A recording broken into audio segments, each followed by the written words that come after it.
La stagione 1 di Diablo 4 si avvicina e se desideri sfruttare al massimo il tuo tempo di gioco, con questo video ben realizzato su come espanderti in maniera veloce ed efficiente, potrai condividere le tue conoscenze e aiutare gli altri giocatori a ottenere i migliori risultati fin dall'inizio.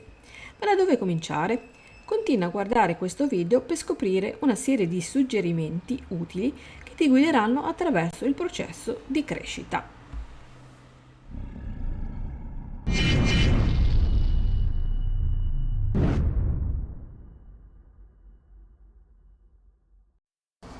Se hai già un personaggio eterno con progressi significativi, potresti avere un vantaggio rispetto a quelli che iniziano da zero.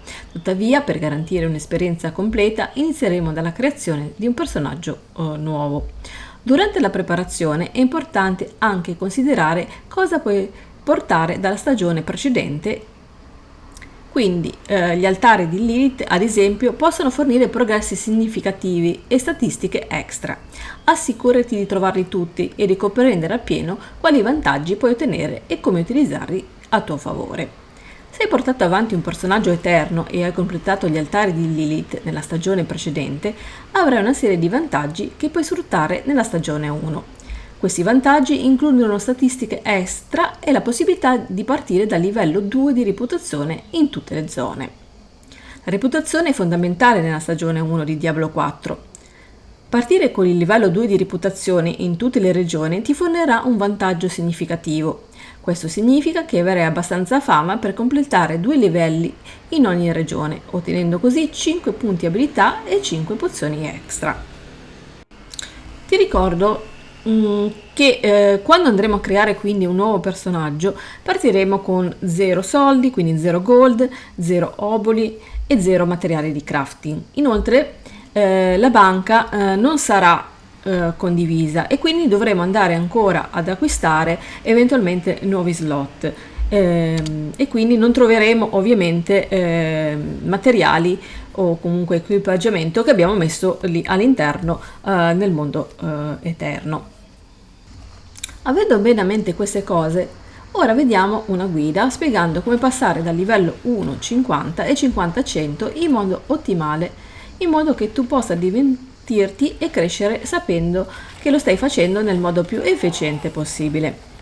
C'è da dire che nella stagione 1 ci sarà una nuova storia e questo sarà il metodo migliore per andare a livellare, ma contando che questa guida può essere valida anche se vogliamo portare su un PG nel mondo eterno, non andremo a trattare per quanto riguarda tutta la storia, insomma il livellamento nella storia. Quindi per salire di livello in modo ottimale da livello 1 a 50 in Diablo 4 dovreste aver già completato la campagna su un personaggio, come abbiamo già detto in precedenza, perché questo fa parte di tutte le cose che andremo a ereditare nella stagione 1.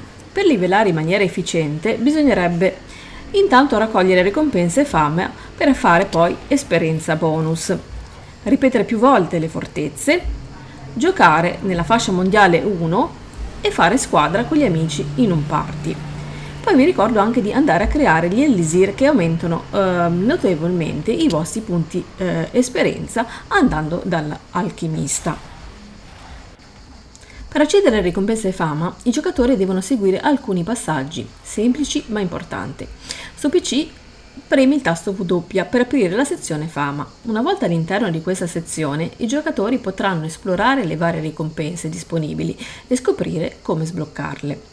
Le ricompense fama offrono una serie di benefici significativi ai giocatori di Diablo 4. Tra i benefici più comuni ci sono i bonus di esperienza che consentono ai giocatori di livellare più velocemente e di affrontare sfide più impegnative. Inoltre le ricompense fama possono includere oggetti unici e abilità potenziate che aumentano la forza e la versatilità del proprio personaggio. Per ottenere preziosi bonus di esperienza offerti dalle ricompense fama, i giocatori possono seguire alcuni consigli utili. Nel nostro caso, se abbiamo già scoperto la mappa e gli altari di Lilith, dovremo iniziare dal livello 7. Progredendo dal livello 1 al 50, dobbiamo andare ad affrontare le roccaforti che offrono i migliori guadagni di punti esperienza. Mentre completare le Stronghold è un'attività unica che tecnicamente non può essere ripetuta, coloro che cercano il modo più ottimale ed efficiente per raggiungere il livello 50 dovrebbero raggiungere il boss Stronghold e poi lasciare la sezione. Invece, se a questo punto torniamo al menu principale e ricarichiamo il personaggio, dovremmo essere all'ingresso della roccaforte e scoprire che tutti i nemici all'interno sono stati ripristinati. In questa maniera possiamo ripeterla più volte.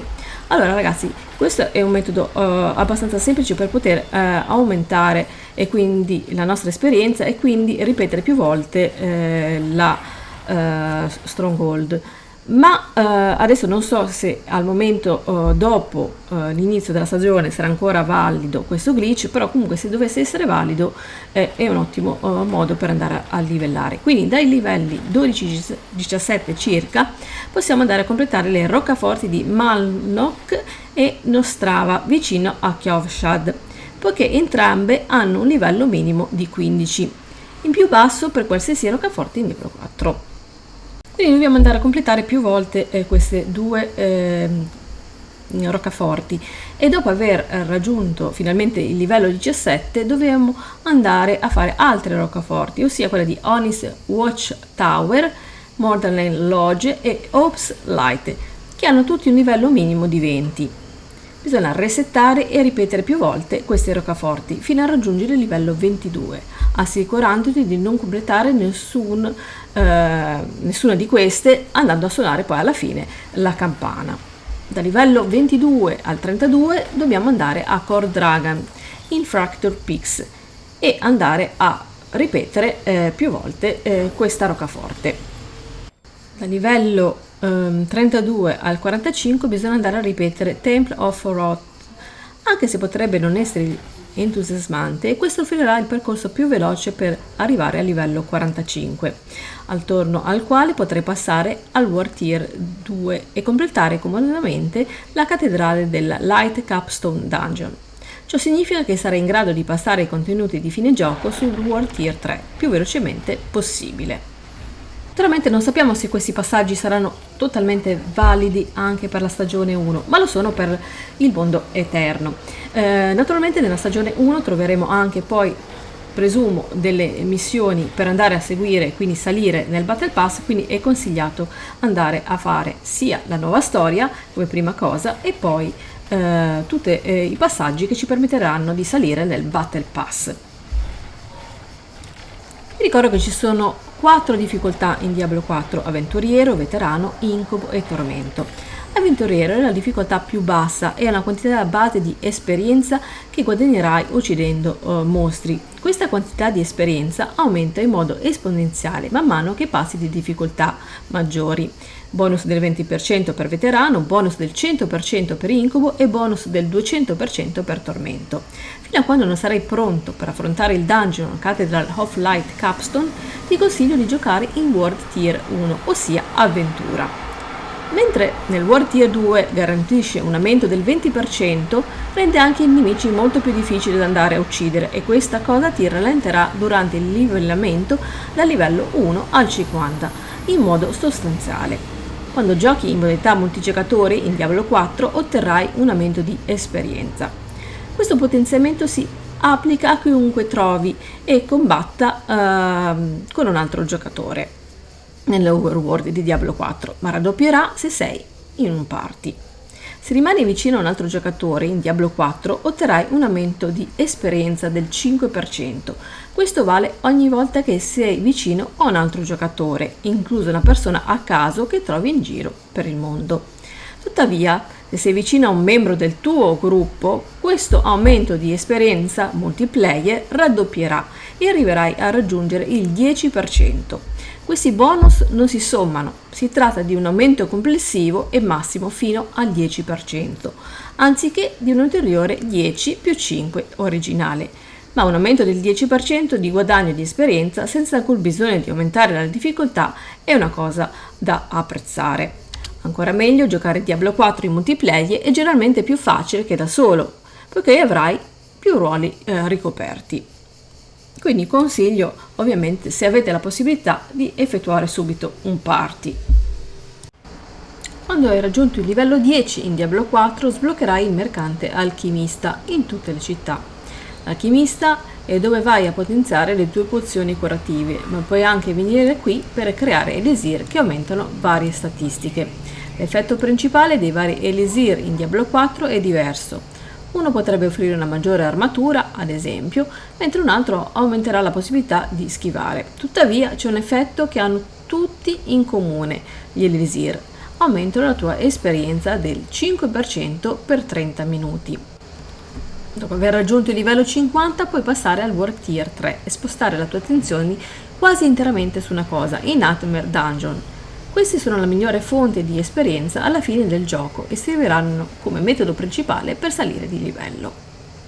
A questo punto dobbiamo continuare a grindare i dungeon dal 65 fino al 70. Quando una volta abbiamo raggiunto il livello 70 andremo a Fallen Temple Capstone Dungeon e una volta completato andremo a sbloccare il World Tier 4. Questo garantirà quindi un altro enorme bonus esperienza per la difficoltà più difficile che puoi sfruttare al meglio continuando a macinare dungeon fino a raggiungere il livello 100.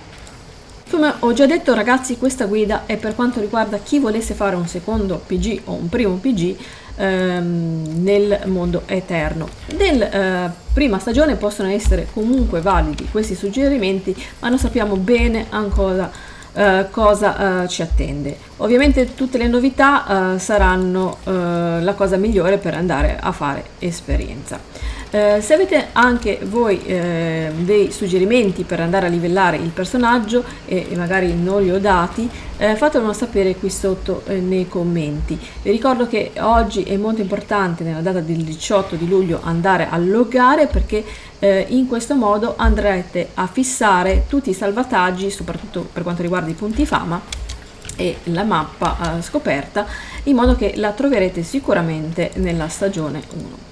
Ok ragazzi, per oggi è tutto, vi ringrazio per la visione, come sempre vi chiedo un bel mi piace a questo video, se avete delle domande o ulteriori richieste fatelo qui sotto nei commenti e naturalmente se ancora non l'avete fatto iscrivetevi al canale attivando tutte le campanelle.